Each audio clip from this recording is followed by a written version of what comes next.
of the circle. Today, we're going to talk about the area, which is the inside, okay? We've done, like when we talk about a rectangle, we talk about the perimeter being the outside. Perimeter and circumference are the same thing. Circumference we only use for circles though. Perimeter would be for like a polygon, a triangle, a rectangle, some type of figure that has sides to it. Circumference is for a circle. Area is the inside part, right? We talked about area earlier in the year when we were trying to find like the area of a rectangle or a triangle or other figures. And we would talk about trying to cover up the whole thing. So we talk about examples of area would be if I was going to put carpet in a living room. Well, typically we don't have a circular living room, but there are circular pieces that we got to find the area for. If we wanted to find how much is it going to take to cover that whole space. And so that's what we're talking about today when we talk about area. There's only one formula for area though. Yesterday, when we did circumference, we could either use the radius or we could use the diameter. But when we do circle area, the only formula that we use is pi r squared. So we can only use the radius. We got to know what the radius is. Sometimes they give us the radius. Sometimes we are given the diameter, and we're going to use the diameter to find the radius. So it all depends on what they give us. Remember, radius is half the distance. Diameter is all the way across. So on part A, they give us the radius, okay? So we're good to go. We're ready to rock and roll. We're going to go pi times 2.5 squared.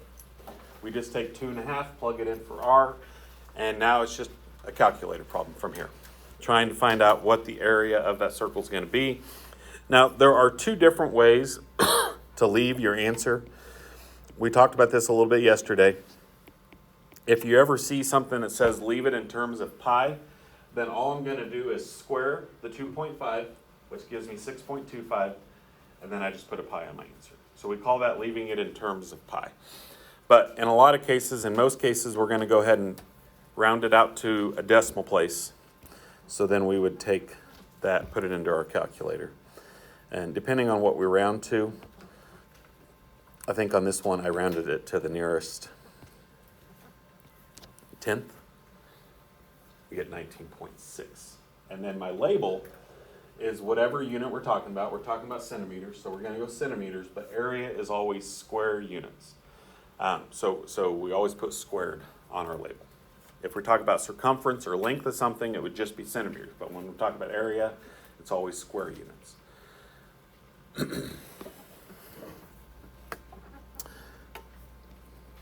Okay, this one wants us to find the diameter. We don't know what the diameter is, but we know the area. The area is 113.1. So once again, we're going to use pi r squared equals my area. And my area is 113.1. We're going to work backwards to find the diameter. Okay, so what do you think we would do first? We don't have a d in this formula, so what we got to solve for is we got to solve for r, and then we'll use r to find d. What would I do first here to get r? Divided by, not by 2.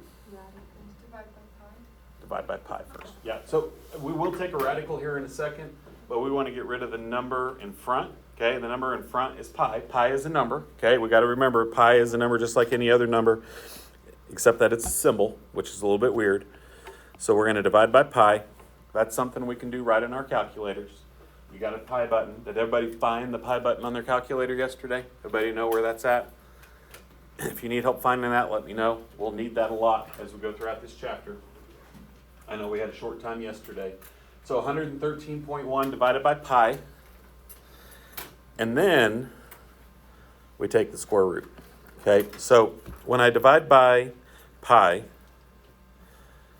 that gives me about 36 something, I think. What do I get if I take 113.1 divided by pi? 36. Exactly 36. Well, it's got a Decimal. But it doesn't have any numbers. Okay. And then what we got to remember to do is we got to take the square root. Okay. Now, most of you, and so here is what I will tell you. If depending on the type of calculator you have, if you have a calculator where I can just take the square root right at that point, some of you though, what you'll have to do is hit the square root button. And then if you wanted to take this whole decimal and put it in here, then most of you would have to hit like that second and then hit the answer. A and S means it's going to put the last answer that's in your calculator. So that way it can take that entire decimal, this big old long decimal, and it puts it back into that square root for you. That way you don't have to type that whole thing in. And we don't really want to round it at this point. We want to try to get it as close as we possibly can. Okay? So some of you don't have to hit second. Some of it is just right there at the bottom. Okay? Some of you have to hit second to go to the answer. Some of you can just hit A and S, and it's right there at the bottom of your calculator. So take a look at your calculator. If you don't know where that's at on yours, let me know, and I can show you that as well. So that gives me the radius is about 6. I'm using approximately because it's not exactly 6, but it's really, really close, right? And this is asking me for the diameter. So the diameter here would be about 12, because all I got to do is take that number, double it, multiply it by 2, and that gives me a diameter of about 12.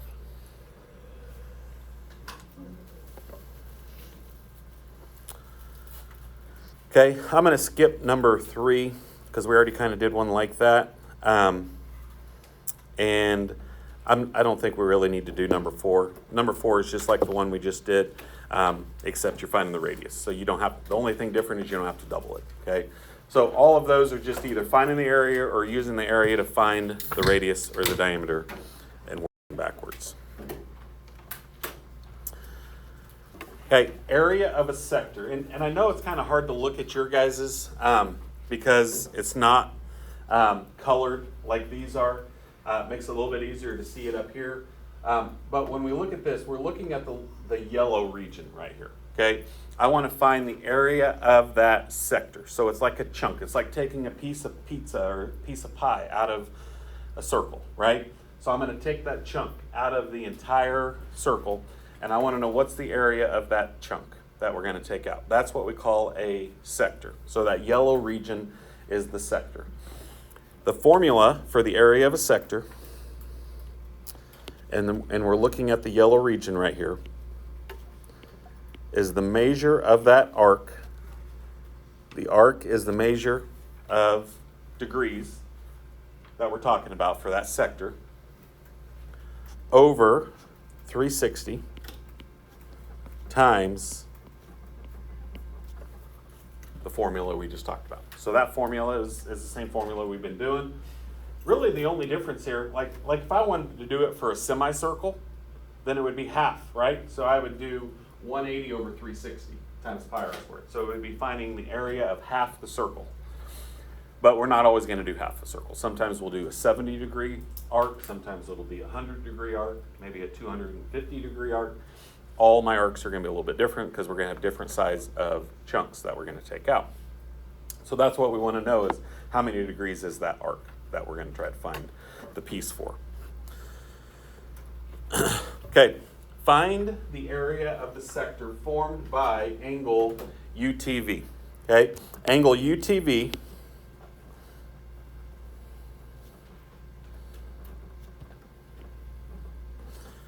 is formed by, it's the angle that is right there in the middle. Okay, so angle UTV is 70 degrees. The measure of that little red section there is 70 degrees. So we're going to do 70 over 360 times pi times a squared. 8 is the radius. Make sure it's only half the distance, not all the way across. So 8 is my radius. We're going to write it out. Now we're just going to type this into our calculator.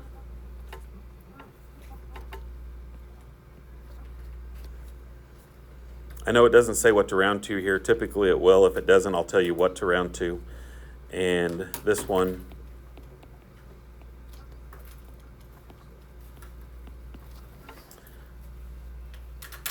that would be the small sector in that circle.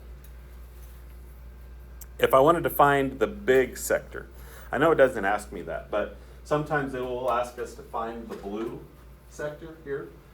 How many degrees would the blue sector be?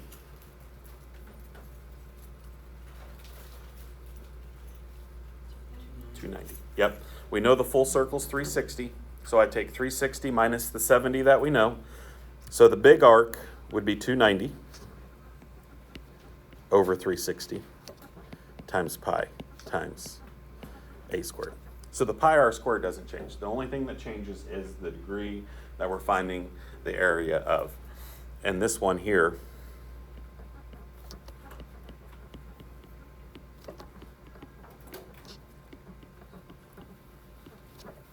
would be about 161.97.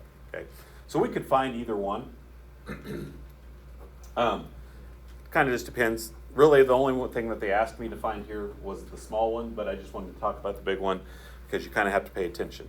If they wanted us to find the big one, then they would say arc USV or VSU. And just like we did last chapter, that's the major arc. And so then we would be finding the sector for the major arc instead of the minor arc.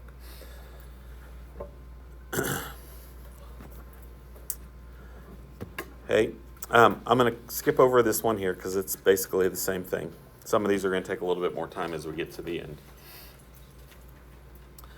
Okay, try this one here. Okay, find both. Find the small one and then find the larger one.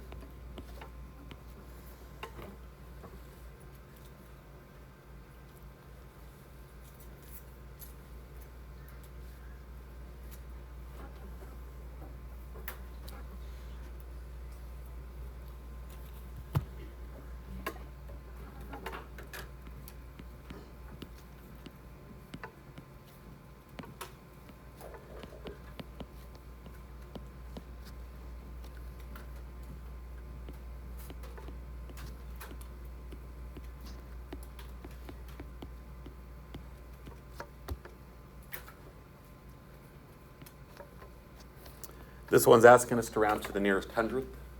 So go ahead and round to the nearest hundredth when you do that. Does anybody need help finding the pi button on their calculator? Anybody know where it's at?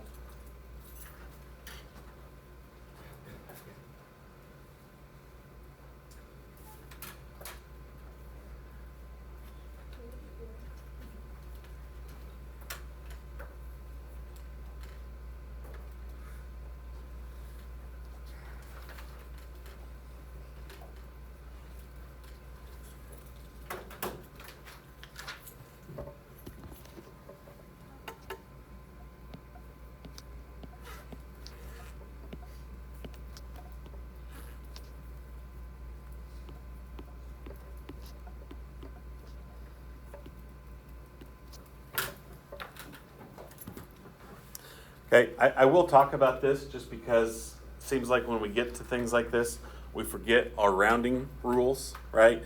So when I'm rounding to the nearest hundredth, I'm going to go over 2 decimal places. That's the place value I'm going to go to. I'm going to look at the number to the right. If the number to the right is 5 or more, we'll round it up to the next number. If it's less than 5, we're going to keep it the same, okay? So for instance, if I had like 0.197, then I would make that 0.20 because the 19 would round up to 20, right?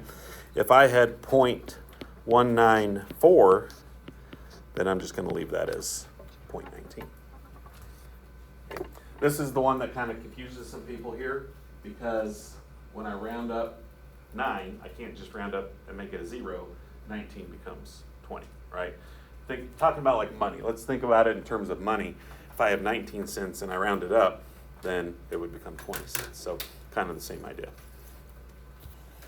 Even though we don't do pennies anymore, right? Pennies are gone. Not really gone, but a lot of stores don't even do pennies anymore.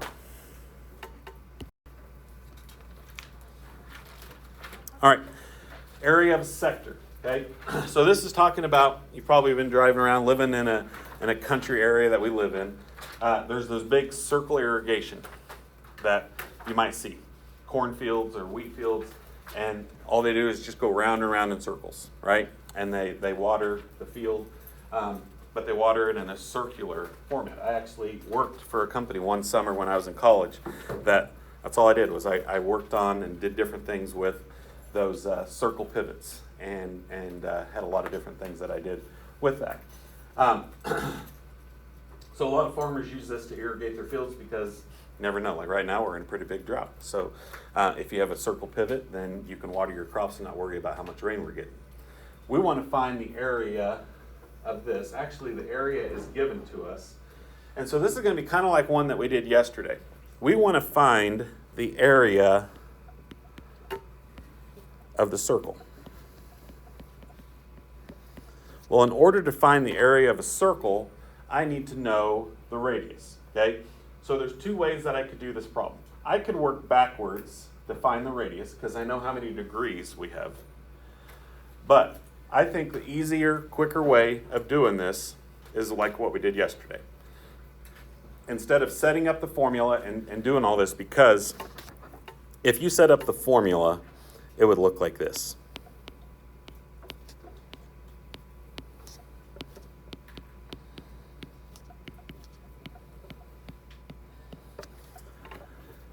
That takes a little bit of time to get the radius. Okay, it's not impossible, but just more work, I think, involved. Instead of working backwards to find the radius there, I think the easier way is, once again, the part over the whole. Okay? This 48 degrees is that part of the circle, right? 48 degrees is a small section of the circle.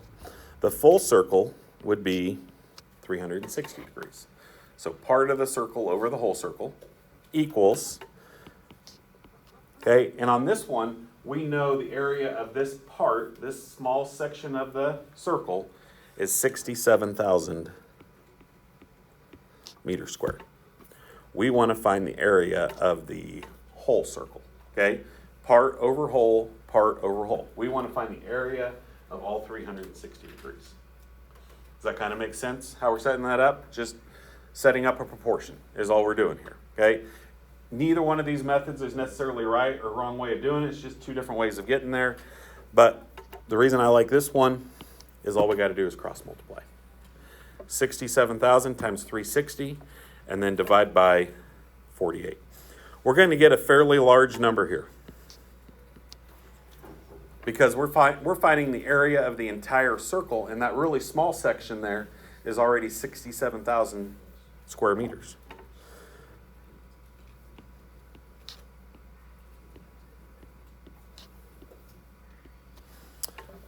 So that's about 502,500 square meters for the whole circle, okay? Make sure your answer makes sense. Because we're talking about the entire circle, then it's going to be quite a bit larger. We don't really use meters in the United States, right? We're like there's only like 2 countries in the whole world that use feet and inches. We're one of them. If you go anywhere else in the world, they use the metric system. But in the United States, we use feet, inches, and we don't use the metric system like most other countries.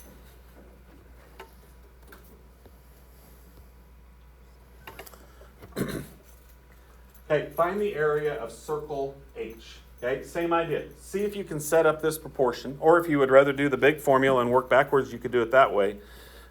See if you could set up this proportion.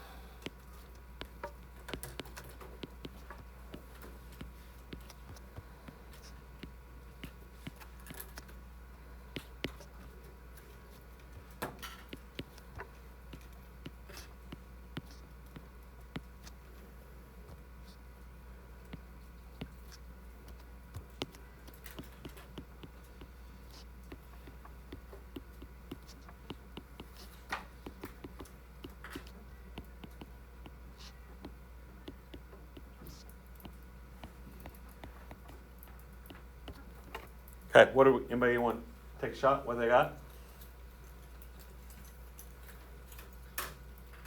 907.92. 907.92. Okay, so that would be the area of that one. Now let me ask you this question. What if, because I think you have a problem like this on Big Ideas today, what if I said, how could I find the area of the blue sector? Ryan, what do you think? Uh-huh. Or you could do whole minus red. Yeah, that's right. And so we could take, now that we know the whole thing, we know 907.92, we could take that minus the smaller part. And that would give us what is left over. Okay, so either way is fine. Okay, if I knew, like Ryan said, we know how many degrees this would be, we could do that. Okay, and we could take 360 minus 85, or like Anna said, we could just subtract it. Okay, a couple of different ways to get there. Neither way is necessarily right or wrong, it's just a couple of different ways of getting there. Okay, we're going to have a couple of problems like these today, where basically what we have is what we call a composite figure. We have this figure made up of lots of different things, okay?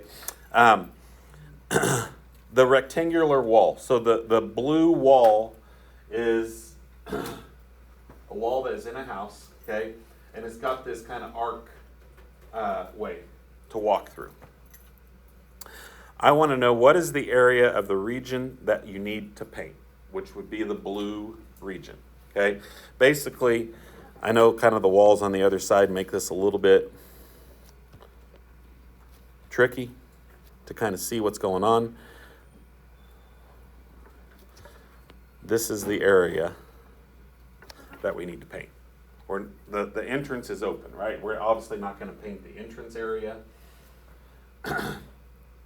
All right, so first of all, hey.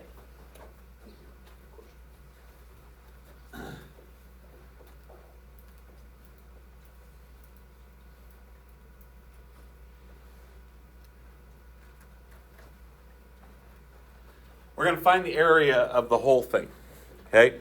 So we're going to find the area of the entire wall. The entire wall is 36 by 26. Because it says 16 up to here, and then another 10 to the top of the wall. So 16 plus 10 would be 26. So to find the area of the wall, we're going to do 36 by 26. Okay, what's that give me? 936. See ya. Okay, and we'll go feet squared. Okay, then we got to take off the archway. So if I just draw the archway here,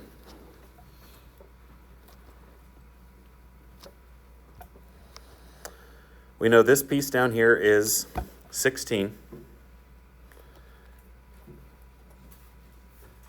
We know the height of it is also 16.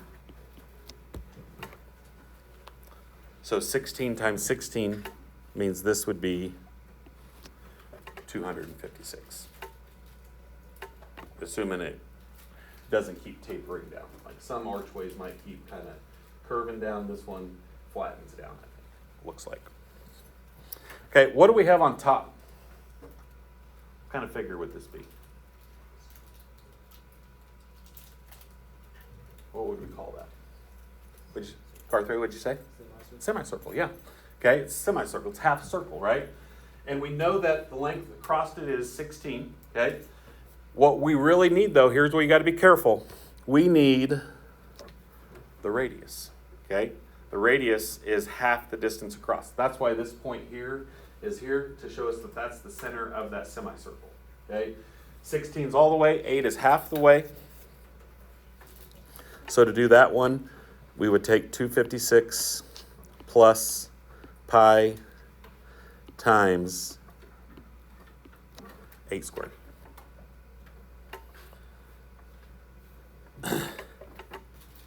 But we only want half of it. So I would also multiply that number by half. We don't want to multiply the whole thing by half, just the semicircle by half.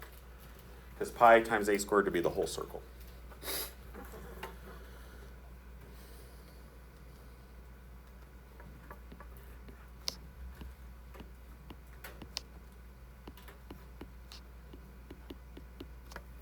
Okay. So if we put that all in our calculator, I would probably type this in first and then add the 256. It gets me here, okay? And once again, to use that second or that answer button on your calculator, I could take 936 minus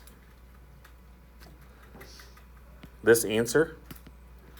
The reason I do it like that is that way I don't have to round multiple times. I don't want to round here and then put it in here and then round again, because what that does is it gets me further away from my answer possibly, right? Big Ideas is going to be really picky. If you don't round correctly, or if you try to round too many times, then you might be really, really close, but it's going to count it wrong because you don't have exactly the right answer. So that's why it's better to just take this whole number, leave it in the calculator, take 936 minus that. Oh, you know what? That was the final answer, wasn't it? I wrote the wrong number down. This number should have been, 356? Point. Okay. That's my fault. I looked at it.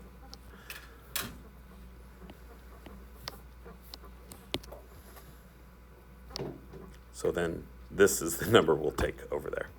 And my final answer should be about 579.47.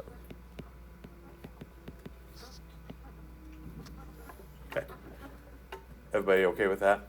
Sorry about that. That was my mistake. Everybody able to get that number? Okay. Calculators? Everybody good on the calculator?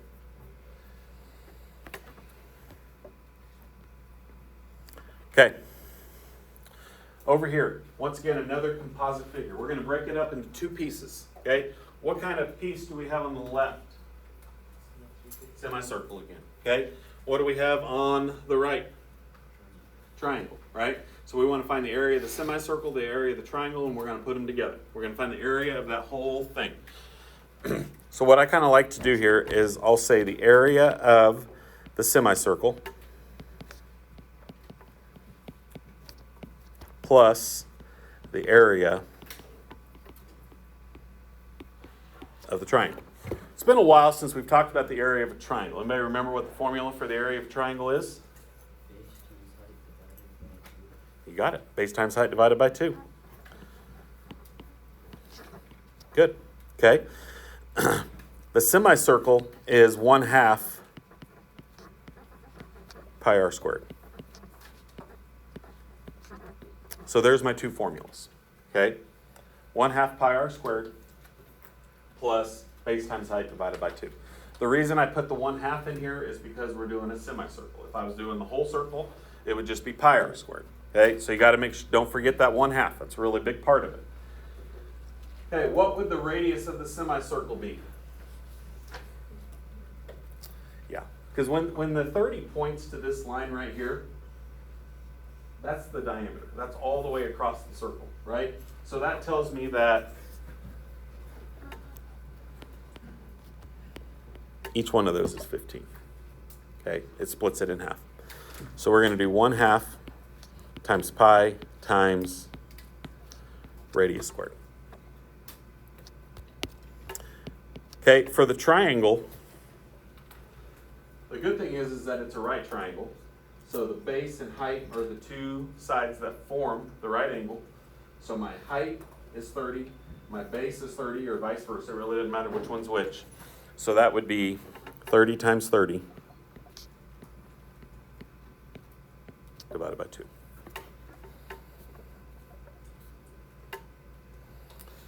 Okay, you should be able to, in most calculators, put the whole thing in at once. Try putting all of that in.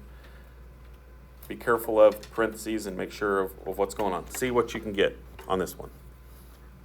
Just so you know how to put this into your calculator. Everybody's calculator is going to be a little bit different here.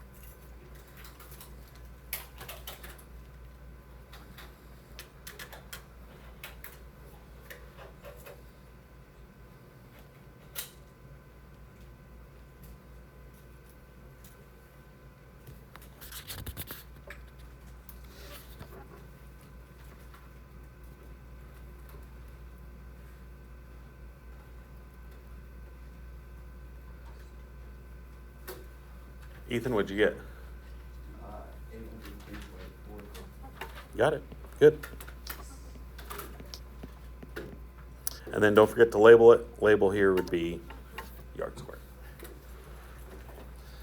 The only thing it'll change maybe is sometimes it'll ask us to change what we are rounding to. But that one says nearest 100, so 2 decimal places.